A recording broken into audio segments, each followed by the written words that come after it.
So I have just met Jason. Jason, you're a youth pastor. You've been married about a year, a little over? About a year, yep. And you're expecting a child in? About a month. About a month? Yep. Wow. Not messing around. Congratulations on that. All right. You have a question? Yeah, my question has to do with the area of church leadership, okay? Young guy myself, but really love serving in ministry. And I wrestle with this idea of being prepared enough, getting the right experience,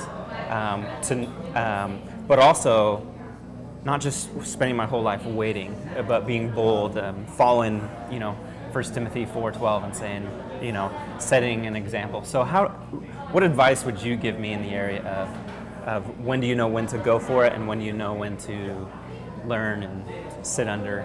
Great question, and that 1 Timothy 4 passage relates to not letting anyone look down on you because of your youthfulness and all of that. Well, I think that I have vivid memories of becoming a full-time pastor when I was 22 years old. And looking back at it, was there a lot I didn't know? Oh yeah. I mean, the world could be filled with what I didn't know. Did I make a lot of mistakes? Yes. And before that, I'd been a part-time youth pastor and made a lot of mistakes. Sure. But was I grateful for the opportunity? Yes. And how do you learn and grow without the opportunity to make those mistakes? Now, you're like 27, did you say? Okay, so 5 years older than I was. So I would say that approaching it with humility that says, yes, I'm not always going to be right. Some of the things where I'm positive I'm right, and I'm not so much thinking of doctrine in terms of strategy, are going to prove wrong. But then I don't know what those are. So I need to listen carefully to people. I need to be humble. I need to respect the gray hairs that Scripture talks about of those who are older and wiser. But I also need to be able to say, you know what? God has gifted me. God has called me. And with all the mistakes I'm going to make, I want to be His servant.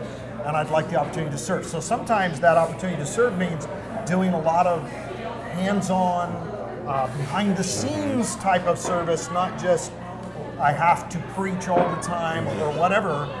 So yeah, there's humility, but there's also stepping forward to serve.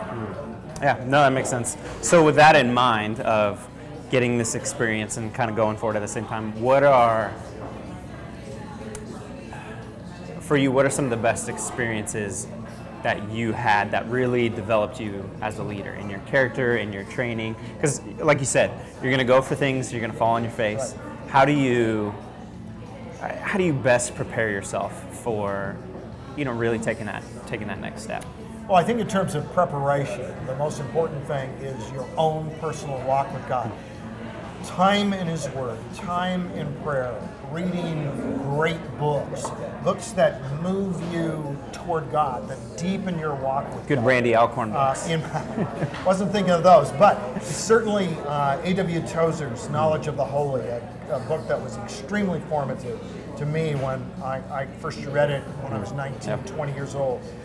Knowing God, G.I. Packer. It came out when I was 21 years old, and I read it as soon as it came out. Powerful book, had a profound influence.